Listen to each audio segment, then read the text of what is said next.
வணக்கம் நேயர்களே, நான் உங்கள் ஆஸ்ட்ரோ பூர்ணா, என் கணித ஜோதிடம் மற்றும் ஆன்மீக பரிகார ஆராய்ச்சியாளர். இன்றைக்கி நாம் சிறப்பு பதிவுகள் பார்த்துட்டு வந்துட்ருக்கோம். அதனுடைய வரிசையில் கடகராசி அன்பர்களுக்கு குருமங்கள யோகம் ஏற்படக்கூடிய பலன்களை பற்றி தான் நம்ம இன்றைக்கி இந்த பதிவில் தெளிவாக பார்க்க போகிறோம். அதற்கு முன்னாடி இந்த சேனலை முதல் முறையாக பார்க்குறவங்க சப்ஸ்கிரைப் பண்ணிக்கோங்க. பெல் பட்டனில் ஆல் ஆப்ஷன் சூஸ் பண்ணிங்கன்னா உங்களுக்கு என்னுடைய அடுத்தடுத்த பதிவுகள் நோட்டிஃபிகேஷனாக வந்துட்டுருக்கும். ஒவ்வொரு பதிவிலையும் உங்களுடைய கோச்சார நிலவரப்படி தெய்வ வழிபாடு, ஆன்மீக பரிகாரங்கள், இந்த மாதிரியான சில டிப்ஸ்லாம் சொல்லியிருப்பேன். அதனால் கடைசி வரைக்கும் ஸ்கிப் பண்ணாமல் பாருங்கள். இன்றைக்கி கடகராசி அன்பர்களுக்கு குரு மங்கள யோகம் ஏற்படக்கூடிய நாட்கள் பார்த்தோன்னா, ஜூலை மாதம் 13ஆம் தேதி செவ்வாய் பகவான், மங்களகாரனாகிய அந்த செவ்வாய் பகவான் மேஷ ராசியிலிருந்து ரிஷப ராசிக்கு சஞ்சரிக்கிறார். கடகராசி அன்பர்களுக்கு 11ஆம் இடத்துல ஏற்கனவே குரு பகவான் அங்கே இருக்கிறார். அதனால் இந்த செவ்வாய் பகவான் பெயர்ச்சி ஆகும்போது அவர் அடுத்த மாதம், அதாவது 26ஆம் தேதி ஆகஸ்ட் மாதம் வரை குருவோடு சேர்ந்து பயணிக்க போகிறார் அந்த செவ்வாய் பகவான். இந்த குருவோடு சேர்ந்து பயணிக்கும் போது தான் இந்த குரு மங்கள யோகம் ஏற்படக்கூடிய ஒரு நாட்களாக இருக்கும். ஒவ்வொரு கோச்சார நிலவரப்படியும் நம்ம கிரகங்கள் பெயர்ச்சி ஆகும்போது சாதாரண பலன்களை தந்தால் இந்த அதாவது யோகமான நாட்கள் தான் சில பேருக்கு நீண்ட நாள் இருக்கக்கூடிய பிரச்சனைகளை தீர்க்கக்கூடிய ஒரு நாட்களாக இருக்கும். இந்த 42 நாட்கள் இந்த கடகராசி அன்பர்களுக்கு லாபஸ்தானத்தில் இந்த 2 கிரகங்களும் சஞ்சரிக்க போகுது. மங்களகாரகனாகி அந்த செவ்வாய் அடுத்து குரு பகவானோடு சேர்ந்து சஞ்சரிக்கும் போது உங்களுக்கு அங்கே ஒரு லாபத்தை ஏற்படுத்தக்கூடிய ஒரு நேரமாக தான் இருக்க போகுது. இந்த கடகராசி அன்பர்களுக்கு ஏற்கனவே அஷ்டம சனியின் பிடியில் இருக்கக்கூடிய இந்த கடகராசி அன்பர்களுக்கு நிறைய பிரச்சனைகள் இருந்தாலும் அதை சமாளித்து வரக்கூடிய அந்த கடகராசி அன்பர்களுக்கு இந்த குரு பகவானும் செவ்வாயும் சேர்ந்து, அங்காரகனும் சேர்ந்து நிறைய பிரச்சனைகளிலிருந்து, நீண்ட நாள் பிரச்சனைகளிலிருந்து தீர்வுகளை தரக்கூடிய ஒரு நேரமாக தான் இந்த 42 நாட்கள் இருக்க போகுது.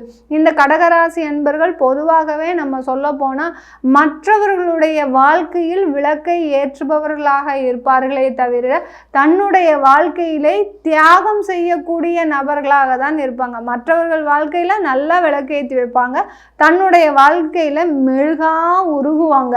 அந்த மாதிரி மற்றவர்களுக்கு உதவி செய்வதில் முன்னோடியாக திகழக்கூடியவர்கள் இந்த கடகராசி அன்பர்கள்.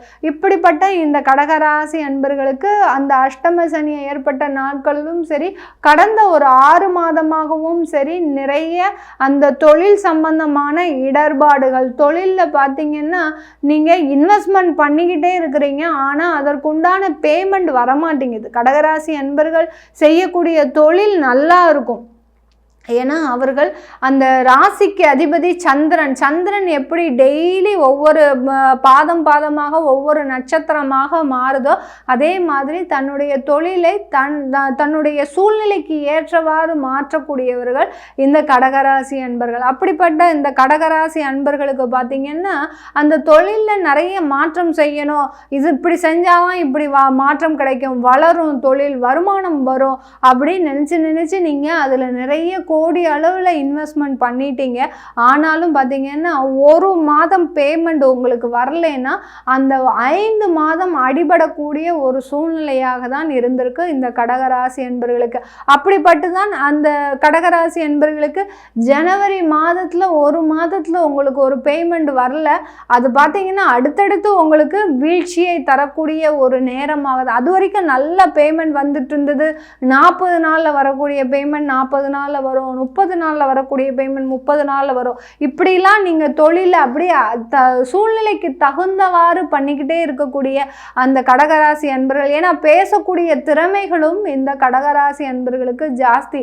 அதனால் மற்றவர்களை, அதாவது வாடிக்கையாளர்களை கவர்ந்து தன்னுடைய தொழிலில் அடுத்தடுத்து முன்னேற்றத்தை சந்தித்துட்டு இருந்த இந்த கடகராசி அன்பர்கள் கடந்த ஒரு 6 மாத காலமாக பார்த்தீங்கன்னா பேமெண்ட்டே வராமல் அப்படியே ஒரு மந்த சூழ்நிலையில் ஆகக்கூடிய, அடுத்து நம்ம எப்படி பண்ணுறது, அடுத்து எப்படி நம்ம அடுத்த டெவலப்மெண்ட் பண்ணுறது இப்படி நினச்சி அதில் கடன் வாங்கி அந்த முதலீடை போடக்கூடிய ஒரு சூழ்நிலையாக உங்களுக்கு இருந்து போச்சு இந்த கடகராசி அன்பர்களுக்கு.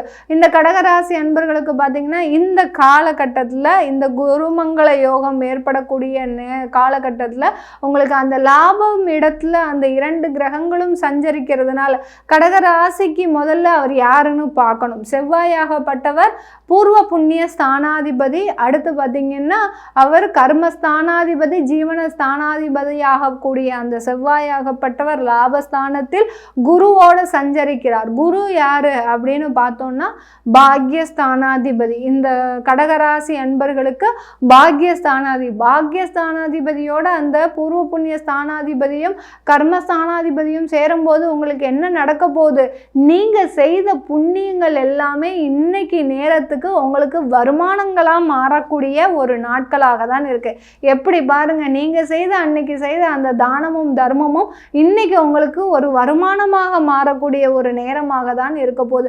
சின்ன அந்த அஷ்டம சனி நடக்கிறதுனால இந்த காலகட்டத்தில் நீங்க என்ன பண்ணணும், நடுவில் என்ன பண்ணணும் அப்படின்னா, இந்த குருமங்கலம் ஏற்படக்கூடிய நாட்கள் தவிர நீங்க ஒரு 3 மாசத்துக்கு ஒரு வரை இல்லை 6 மாசத்துக்கு ஒரு வரை பார்த்தீங்கன்னா உங்களுடைய எனர்ஜியை நீங்க ஏற்றிக்கிட்டே இருக்கணும். எப்படி உங்களுடைய நெகட்டிவ் தாட்ஸ் எல்லாம் குறையறதுக்கு நீங்க என்ன பண்ணணும், அடிக்கடி கோயிலுக்கு போகணும். அப்படி போக முடியலையா, ஒரு சங்கடகர சதுர்த்தி அன்னைக்கு இந்த கடகராசி அன்பர்கள், ஏன்னா சங்கடகர சதுர்த்தி அன்னைக்கு நம்ம அந்த சந்திரனை பார்க்கும்போது நம்மளுடைய கர்ம வினைகள் எல்லாமே தீருமா.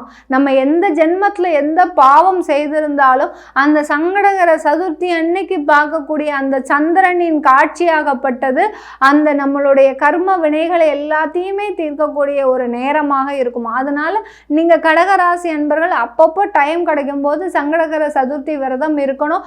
அதே சமயத்தில் நீங்கள் கணபதி ஹோமம் நீங்கள் உங்கள் வீட்டில் பண்ணிக்கிறது, அப்பப்போ ஒரு நல்ல ஒரு மாற்றத்தை கொடுக்கக்கூடிய ஒரு நேரமாக இருக்கும். இந்த குருமங்கலம் யோகம் ஏற்படக்கூடிய ஒரு காலகட்டத்திலும் நீங்க இதை செஞ்சுக்கலாம். தாராளமா உங்க வீட்டுக்கு மட்டும் ஒரு கணபதி ஹோமமோ இல்ல ஒரு நவகிரக ஹோமமோ பண்ணிக்கிட்டீங்கன்னா உங்களுக்கு அது ஒரு நல்ல ஒரு மாற்றத்தை கொடுக்கக்கூடிய ஒரு நேரமாக இருக்கும். சில பேருக்குலாம் நீண்ட நாள் வியாதிகள் இந்த கடகராசி அன்பர்களுக்கு நிறைய பேருக்கு இருக்கு. அதாவது ரத்தம் சம்பந்தமான வியாதி, கேன்சர், அடுத்து பார்த்தீங்கன்னா ரத்த புற்றுநோய்கள்லாம் நிறைய இருக்கு. இந்த மாதிரியான வியாதிகள் இருக்கக்கூடிய அன்பர்களுக்கு இந்த குருமங்கள யோகம் பார்த்தீங்கன்னா அதற்குண்டான நிவர்த்திகளை கொடுக்கக்கூடிய ஒரு நேரமாக தான் இருக்க போகுது. இந்த 42 நாட்கள் தனியார் துறையில் வேலை பார்க்குறீங்க கடகராசி அன்பர்கள், அரசாங்கத்தில் வேலை பார்க்குறீங்கன்னா இந்த காலகட்டத்தில் உங்களுக்கு கண்டிப்பாக ப்ரமோஷன் வரப்போகுது.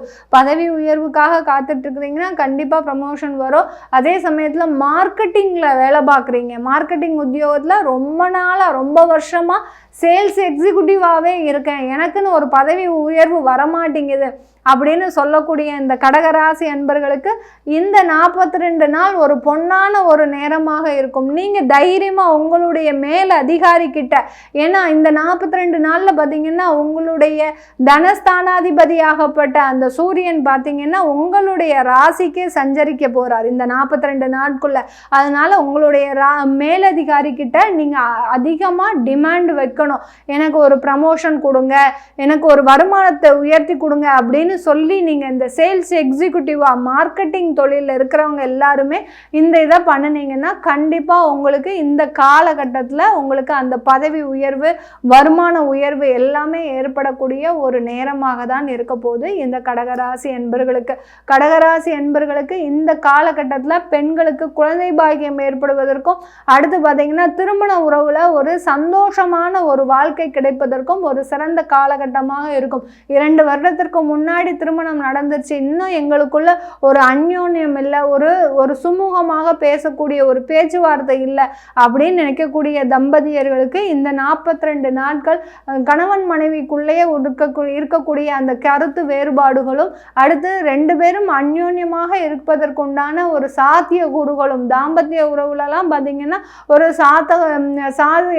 சாதகமான ஒரு சூழ்நிலை ஏற்படுவதற்கு ஒரு சிறந்த நாட்களாக இருக்க போது இந்த 42 நாட்கள் கடகராசி அன்பர்களுக்கு.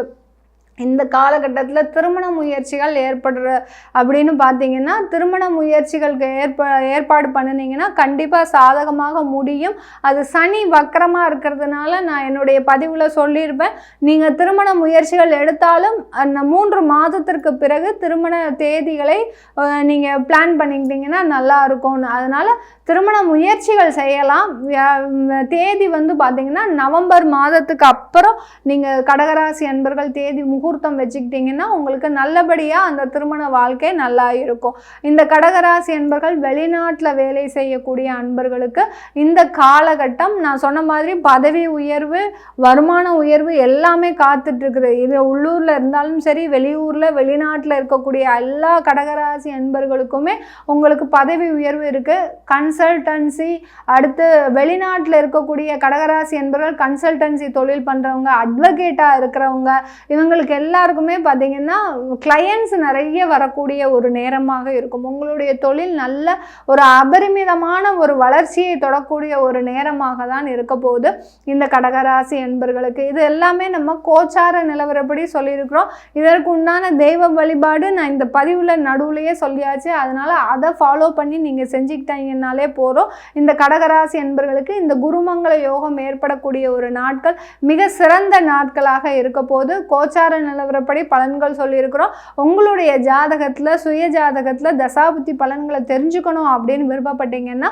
கீழே இருக்கிற நம்பருக்கு வாட்ஸ்அப்பில் அப்பாயின்மெண்ட் வாங்கிக்கிட்டு நீங்கள் என்கிட்ட கன்சல்ட் பண்ணிக்கலாம். உங்களிடமிருந்து விடைபெறுவது உங்கள் ஆஸ்ட்ரோ பூர்ணா. நன்றி, வணக்கம்.